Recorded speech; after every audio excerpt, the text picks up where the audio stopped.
Welcome to my Essential Poetry Readings. Today I am presenting you Mahmoud Darwish, one of the most celebrated poets ever.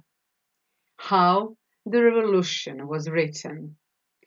Mahmoud Darwish is a literary rarity, critically acclaimed as one of the most important poets in the Arabic language and beloved as the voice of his Palestinian people.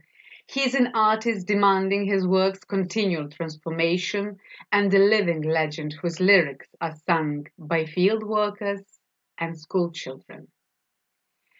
His poetry has been enthusiastically embraced since the publication of his first volume, Leaves of Olive, in 1964. After the Arab defeat in the 1967 war, Darwish raised his voice in searing lyrics confronting the pain of everyday life for Palestinian people. In a realism stripped of poetic flourish, the poetry of resistance was born at that very moment with Mahmoud Darwish.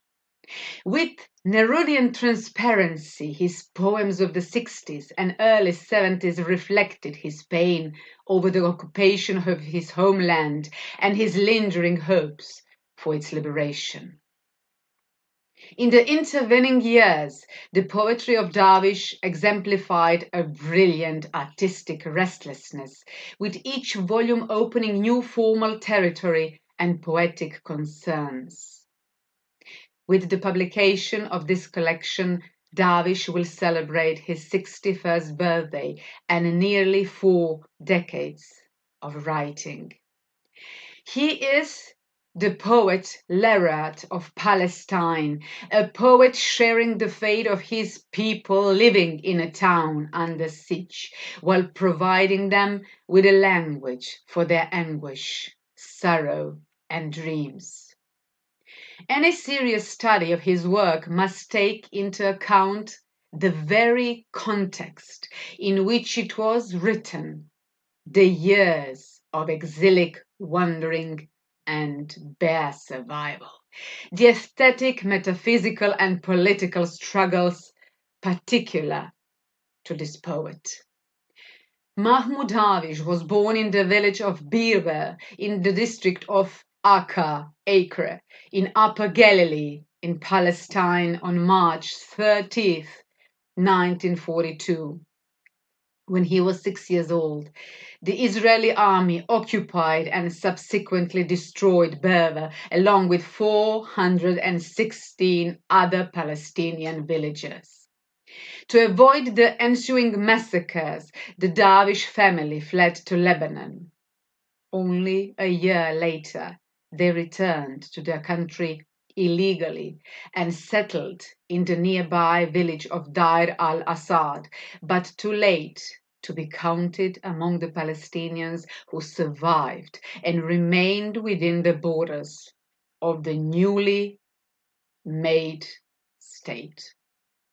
The young Darwish is now an internal refuge, legally classified as a present absent alien, a species of Orwellian doublethink that the poet would later interrogate in his lyric meditation, The Owl's Night, wherein the present is placeless, is transient, is absurd, and absence mysterious, human, and unwanted, going about its own preoccupations and pilling up its chosen objects. Like a small jar of water, he writes, absence breaks in me. The newly alienated Palestinian people fell under military rule and were sent into a complex legal maze of emergency rulings. They could not travel within their homeland without permission, nor apparently could the 8-year-old Darwish recite a poem of lamentation at the school celebration of the 2nd anniversary of Israel without subsequently incurring the wrath of the Israeli military governor. Thereafter, he was obliged to hide whenever an Israeli officer appeared.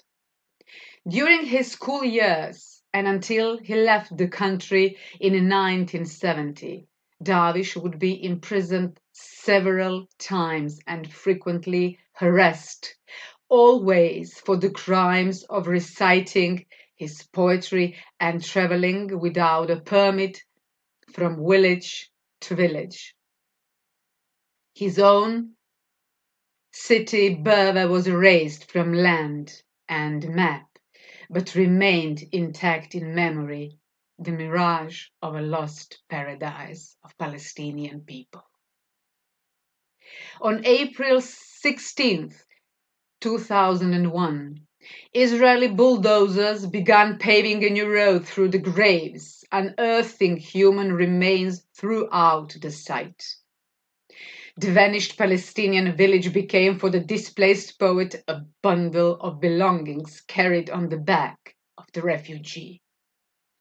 Denied the recognition of citizenship in the new state, Darwish settled on language as his only identity and took upon himself the task of restoration of meaning and thus homeland. Who am I? This is a question that others ask but has no answer. I quote, "I am my language. I am an ode, 2 odes, 10 odes, and yes, this is my language. I am my language. We travel like everyone else, but we return to nothing. Ours is a country of words. Talk, talk, talk." In 1996, after 26 years of exile, Darwish was granted a permit to visit his family and was warmly embraced by his compatriots, the internal refugees, beautiful Palestinian people. Thousands of cheering Palestinians greeted him in a festive way, chanting his popular poems.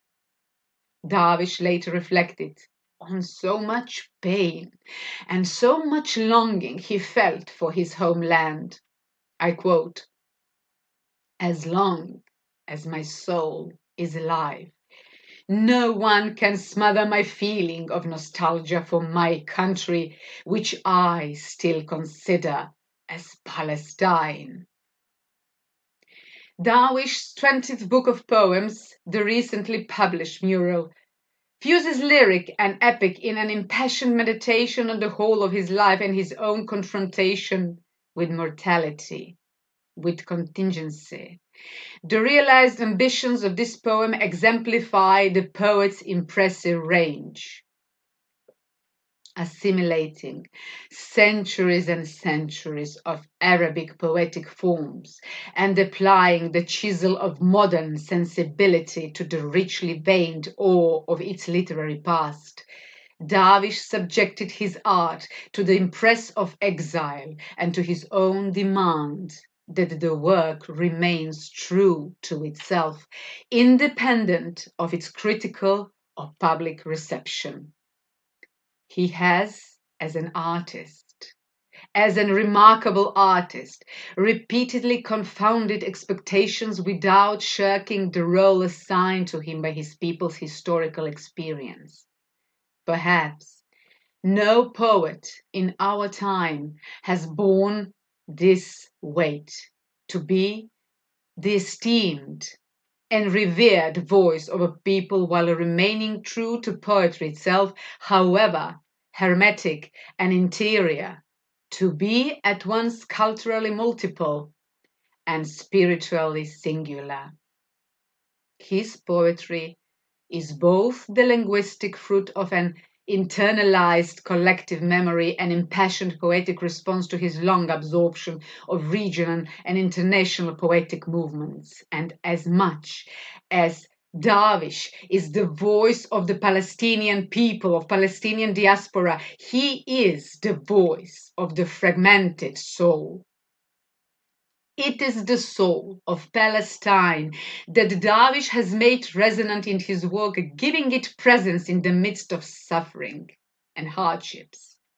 Moving from city to city, from exile to exile, He has written out of a distinctly Palestinian sensibility and a sublime Palestinian conscience out of the richness of Palestine's cultural past and a belief in its common destiny. At the same time, Darwish has become a poet and citizen of the world.